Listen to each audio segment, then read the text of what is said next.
ચાલો વાત કરીએ ભારતના સમુદ્રી વારસાની. એ વારસો જે હજારો વર્ષ જૂનો છે. સિંધુ ખીણની સંસ્કૃતિના સમયથી દુનિયાભરના જહાજો આપણા કિનારે લંગરાતા રહ્યા છે. અને આ બંદરો જ આપણી સમૃદ્ધિની ગાથા કહે છે. પણ એક મિનિટ, એક સવાલ છે.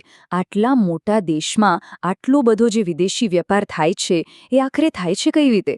એનો જવાબ કદાચ થોડો આશ્ચર્યજનક લાગી શકે છે, અને એ જ જવાબમાં આપણા બંદરોનું સાચું મહત્વ છુપાયેલું છે. વિશ્વાસ નહીં આવે, પણ આનો જવાબ છે 90%. જી હા, ભારતનો લગભગ 90% વિદેશી વેપાર દરિયાઈ માર્ગે થાય છે. કેમ? કારણ કે મોટા જથ્થામાં માલસામાનની હેરફેર માટે આ સૌથી સસ્તો અને સૌથી સારો રસ્તો છે. એટલે જ કહી શકાય કે બંદરો આપણા અર્થતંત્રની કરોડરજ્જુ છે.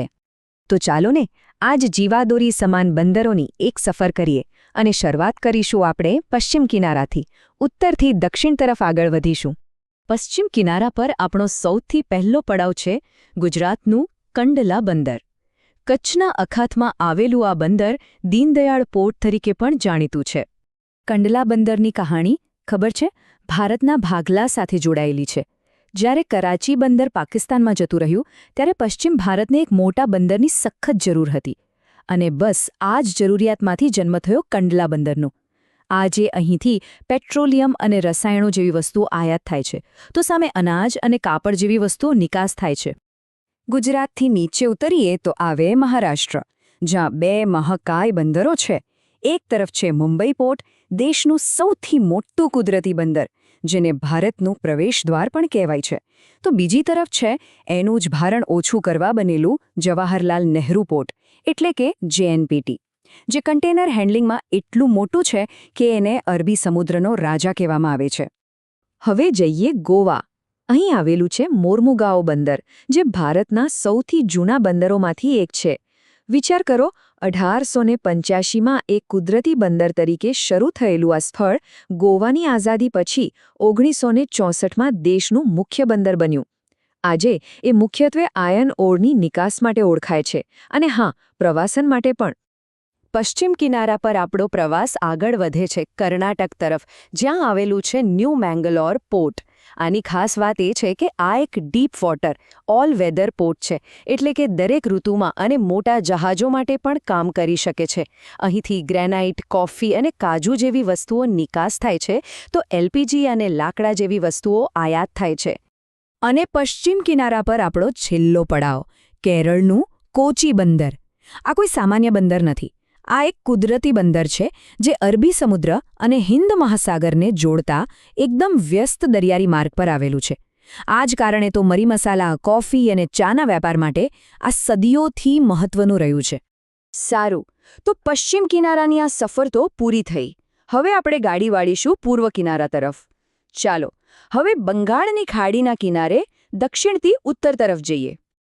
પૂર્વ કિનારાની આપણી આ યાત્રા શરૂ થાય છે તમિલનાડુથી.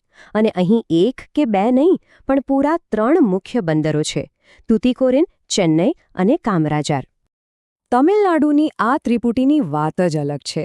એક છે તુતીકોરિન, જે શ્રીલંકા સાથેના વ્યાપાર માટે ખૂબ જ જરૂરી છે. પછી આવે છે ચેન્નઈ પોર્ટ, દેશનું બીજું સૌથી મોટું કન્ટેઇનર પોર્ટ. અને ત્રીજું કામરાજાર પોર્ટ, જેની ખાસિયત એ છે કે તે ભારતનું પહેલું કોર્પોરેટાઇઝ્ડ પોર્ટ છે, એટલે કે ચારે છે કંપનીની જેમ, અને મુખ્યત્વે કોલસાનું પરિવહન સંભાળે છે. તમિલનાડુથી થોડા ઉપર જઈએ તો આવે આંધ્રપ્રદેશ અને ત્યાંનું વિશાખાપટ્ટનમ બંદર.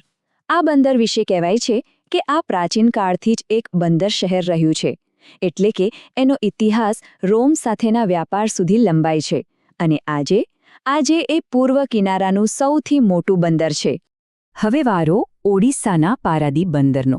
આ બંદર આપણા માટે ખાસ છે, કેમ કે આ આઝાદી પછી પૂર્વ કિનારા પર બનેલું પહેલું મોટું બંદર હતું. 1966માં તેને મુખ્ય બંદરનો દરજ્જો મળ્યો, અને આજની તારીખમાં તે જાપાન જેવા દેશોમાં આયર્ન ઓરની નિકાસ માટેનું એક મોટું કેન્દ્ર છે. પૂર્વ કિનારે આપણો છેલ્લો પડાવ એટલે પશ્ચિમ બંગાળનું ઐતિહાસિક કોલકાતા બંદર. આ દેશનું સૌથી જૂનું કાર્યરત પોર્ટ છે. પણ સૌથી મજાની વાત તો એ છે કે આ સમુદ્ર કિનારે નથી. આ હુગલી નદી પર દરિયાથી લગભગ 128 કિલોમીટર અંદર આવેલું છે. આ જ કારણે એને પૂર્વીય ભારતનો પ્રવેશદ્વાર કહેવાય છે. પૂર્વ અને પશ્ચિમ કિનારા તો આપણે જોઈ લીધા, પણ હજી એક બંદર બાકી છે. એક એવું બંદર જે મુખ્ય જમીનથી સેંકડો કિલોમીટર દૂર, એકદમ વ્યૂહાત્મક જગ્યાએ આવેલું છે.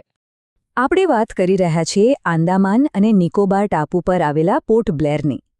2010માં તેને ભારતનું 13મું મુખ્ય બંદર જાહેર કરાયું. એનું લોકેશન જુઓ, એકદમ બંગાળની ખાડી અને આંદામાન સમુદ્રની વચ્ચે. પોર્ટ બ્લેરનું લોકેશન જેટલો જોરદાર છે એટલો એનો ઉપયોગ હજી થયો નથી. નિષ્ણાતો તો એવું માને છે કે જો અહીં થોડું ધ્યાન આપવામાં આવે, થોડું રોકાણ કરવામાં આવે, તો આ દક્ષિણ પૂર્વ એશિયા સાથેના વેપાર માટેનું એક મોટું હબ બની શકે છે. તો આ હતી ભારતના 13 મુખ્ય બંદરોની સફર. પણ આ બધાને એકસાથે જોડીને જોઈએ તો દેશના ભવિષ્ય માટે આનો અર્થ શું છે? એક નાનકડું રીકેપ કરીએ તો પશ્ચિમ કિનારે 6 બંદરો જે મોટે ભાગે કન્ટેનર અને તેલનો વ્યાપાર સંભાળે છે. પૂર્વ કિનારે પણ 6 બંદરો જે ખનીજ અને કોલસાની નિકાસ આયાત પર વધુ ફોકસ કરે છે. અને એક ટાપુ પરનું બંદર જેમાં ભવિષ્યમાં વિકાસની મોટી તકો છે. એટલે એ વાત ગાંઠ બાંધી લેવા જેવી છે કે આ 13 બંદરો ખાલી જહાજો માટેના પાર્કિંગ લોટ નથી. આ તો આપણા દેશના અર્થતંત્રના એવા એન્જિન્સ છે જે સતત ધમધમતા રહે છે અને દેશને આગળ વધારે છે. તો છેલ્લે એક સવાલ વિચારવા જેવો છે. ભારત પોતાની દરિયાઈ તાકાતને ફરીથી કેવી રીતે મજબૂત કરી રહ્યું છે? અને આવનારા સમયમાં દેશના આર્થિક વિકાસની ગાડીને આગળ ધપાવવામાં આ બંદરોનું એન્જિન કેટલું જોર લગાવશે?